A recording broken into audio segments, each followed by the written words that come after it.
The man who swore to protect her was the one haunting her every night. But no one believed her, until the day his secrets came to light. Tara stood at the gate of the large compound in Lekki, her small bag clutched against her chest. The house before her was nothing like the modest apartment she'd shared with her parents in Surilia.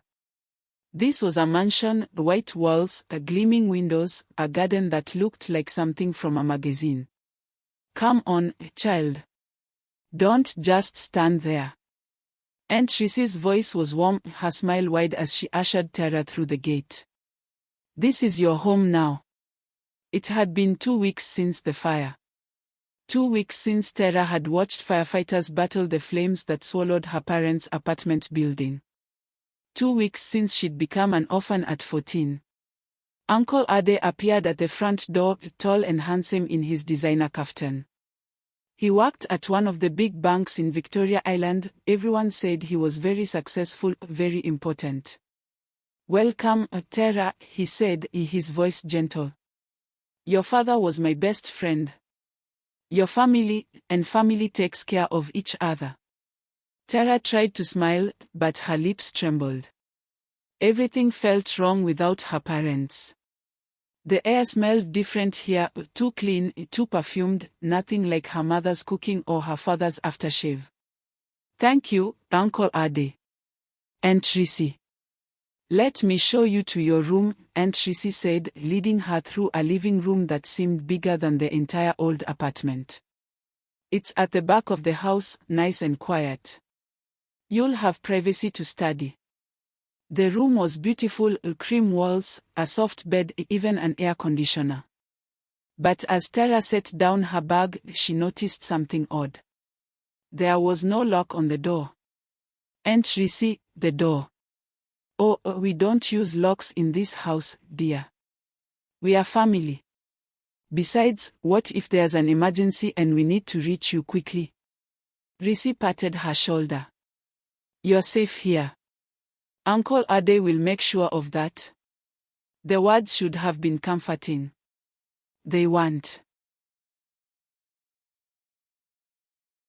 The first week passed in a blur of adjustments. Tara enrolled at a new school in Lekki, one of those expensive private schools with uniforms that cost more than her father used to make in a month. The other students looked at her with curious eyes, whispering about the charity case living with the Adebayos. At home, Aunt Rissie kept her busy with chores. Washing dishes. Sweeping the compound. Preparing vegetables for dinner while their housekeeper, Mama Chidi, did the actual cooking. "You need to earn your keep," Rissie said one afternoon, watching Tara scrub the kitchen floor. "We've taken you in out of kindness. The least you can do is help around the house." Uncle Ade would arrive home around 7 each evening, his briefcase heavy, his tie loosened. He'd smile at Tara, ask about school, sometimes slip her 1,000 naira note for treats.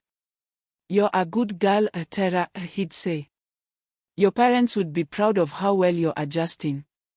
But at night, things changed. The first time it happened, Tara thought she was dreaming. She woke to the soft click of her door opening, the shaft of light from the corridor falling across her bed. A shadow stood in the doorway, tall, broad-shouldered, familiar. "Uncle." Her voice was thick with sleep. "Shoo. I'm just checking on you." Uncle Ade stepped into the room, closing the door behind him. "I heard you crying in your sleep. Bad dreams about the fire." Tara hadn't been crying. She'd been sleeping peacefully for the first time in days. I'm okay, Uncle." He moved closer, sitting on the edge of her bed. The mattress dipped under his weight. He smelled of expensive cologne and something else, something sharp and wrong. "You don't have to be brave all the time, you know." His hand reached out, touching her hair. "You can talk to me. About anything. I'm here for you. Always." His fingers lingered too long in her hair, his eyes too intense in the dim light. "Thank you, Uncle. But I really am tired." "Of course. Sleep well, Tara. He stood, but paused at the door. You look so much like your mother when she was young. Did anyone ever tell you that? Before Tara could respond, he was gone, the door clicking softly shut behind him. She lay awake until dawn, her heart pounding, trying to convince herself it meant nothing. He was just being kind. Just checking on her. Just. But deep down, she knew. Something was wrong. It became a routine. Almost every night, Uncle Ade would visit her room. Sometimes he'd stand at the door, just watching her in the darkness. Other times he'd sit on her bed, talking in that low, intimate voice about her mother, about the past, about things that made Tara's skin crawl. Your mother, Zeni, was the most beautiful woman I'd ever seen, he whispered one night, his face too close to hers. We were friends, she and I, very close friends. Before she met your father. Uncle, I'm really tired. Just let me talk for a moment. I need to talk about her. You're the only one who understands. His hand was on her shoulder now, his thumb tracing small circles. When I look at you, it's like she's still alive. Like I can still reach her. Tara wanted to scream. She wanted to run. But where would she go? She had no money, no other family, no friends in this new school who would believe her if she told them what was happening. And what was happening, exactly? He wasn't hurting her, not physically. He was just talking. Just sitting. Just looking. How could she explain to anyone that his presence in her room at night made her feel dirty, violated, terrified? And Triss's behavior changed too. She started watching Tara with narrowed eyes, her earlier warmth evaporating like morning mist. Why is your door closed during the day? Rissi snapped one afternoon. What are you hiding in there? Nothing, Aunt. I was just studying. Studying. Rissi's laugh was bitter. I see the way he looks at you. I see the way you walk around this house like you own it. I don't.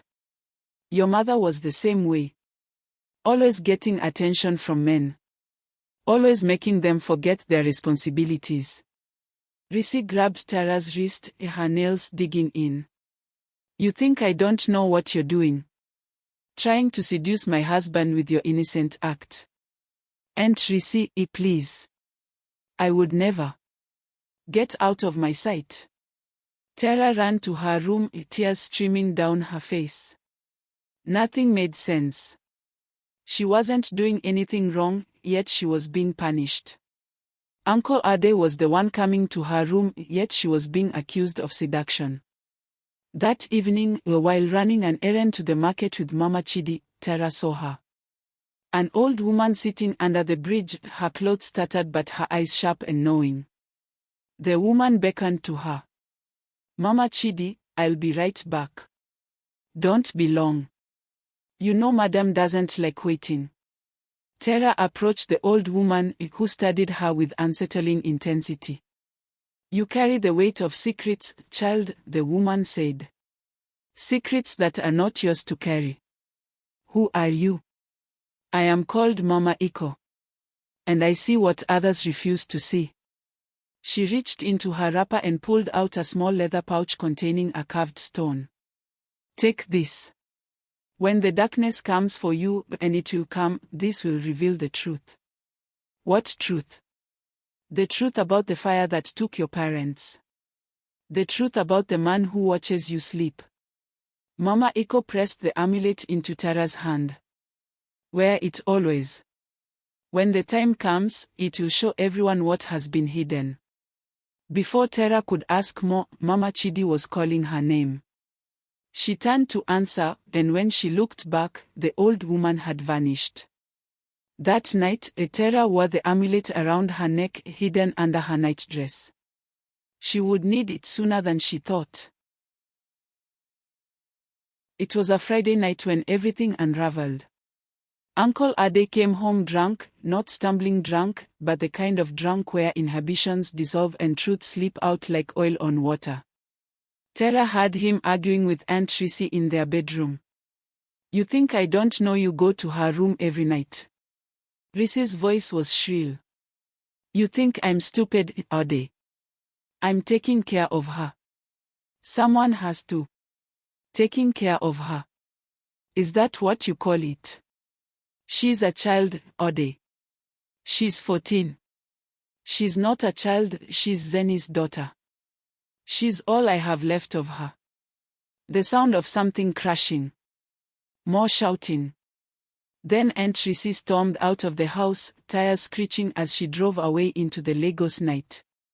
Tara locked her door, or tried to. But there was no lock.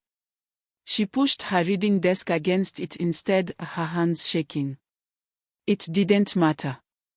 At midnight, Uncle Ade pushed the door open with enough force to move the desk aside.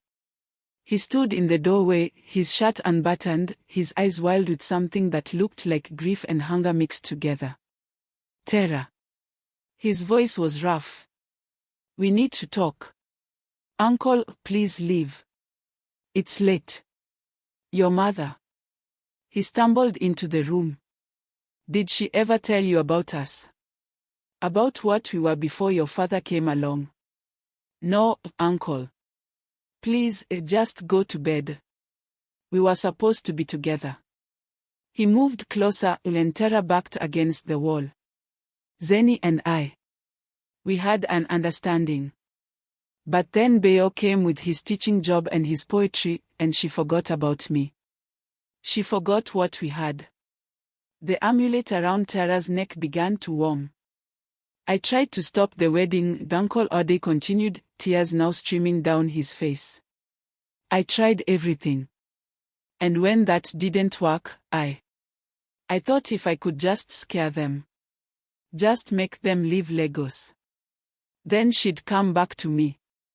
Tara's blood turned to ice. "What did you do?" "The fire." His voice broke. "I started the fire in your building. I paid someone to make it look like an electrical fault.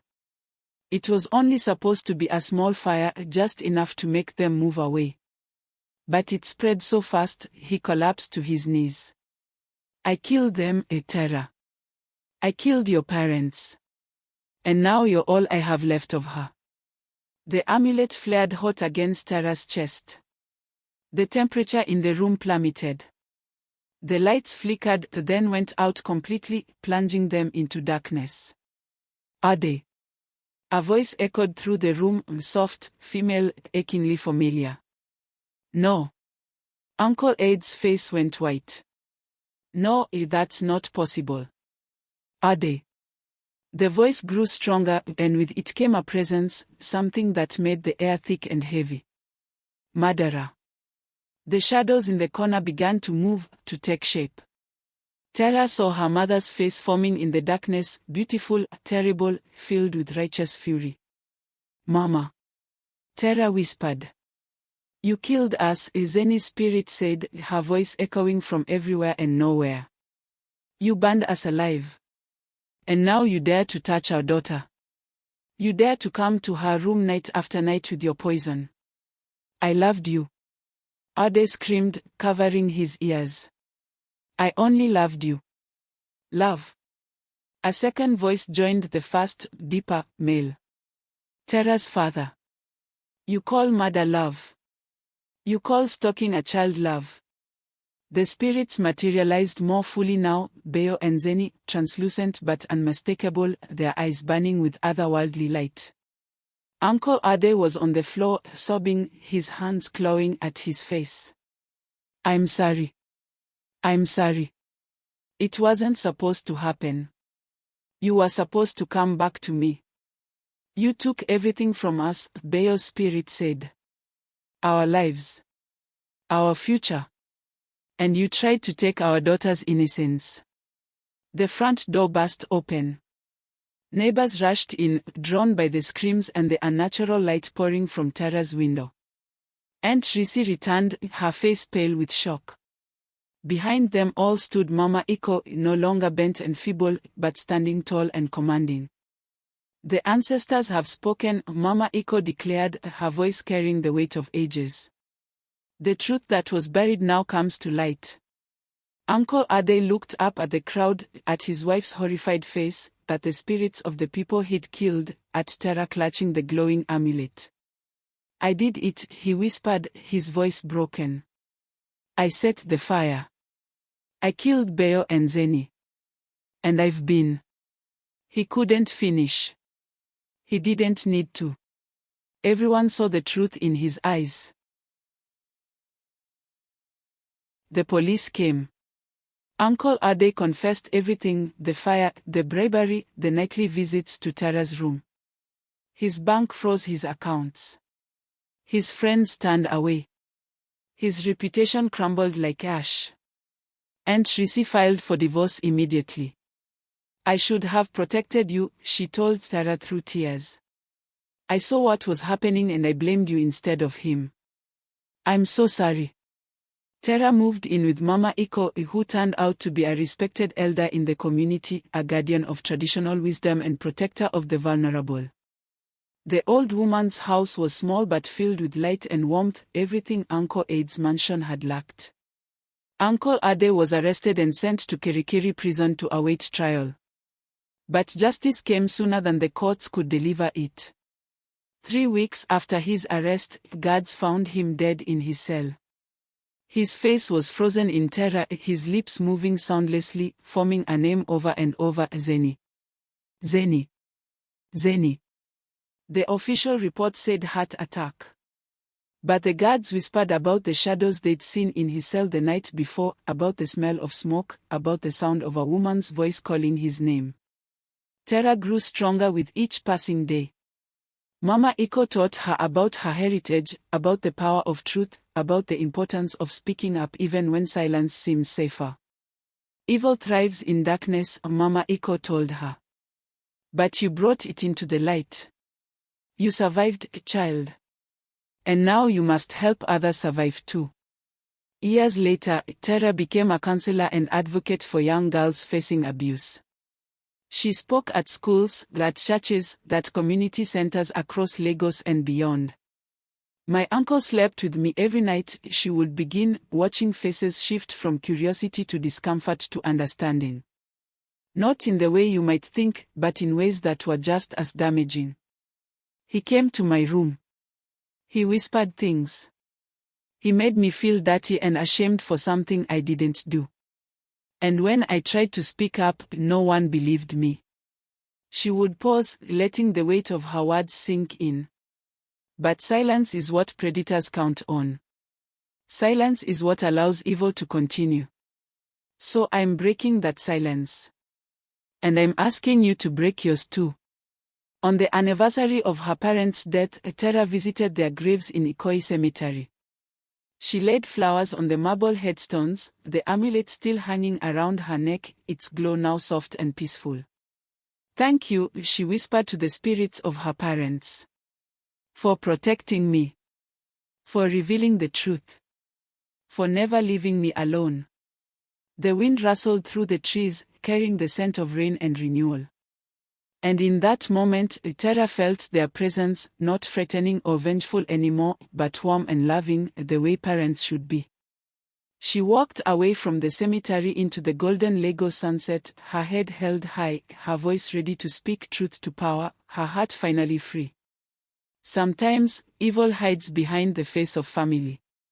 But truth, like morning, can never be hidden forever. And neither can justice.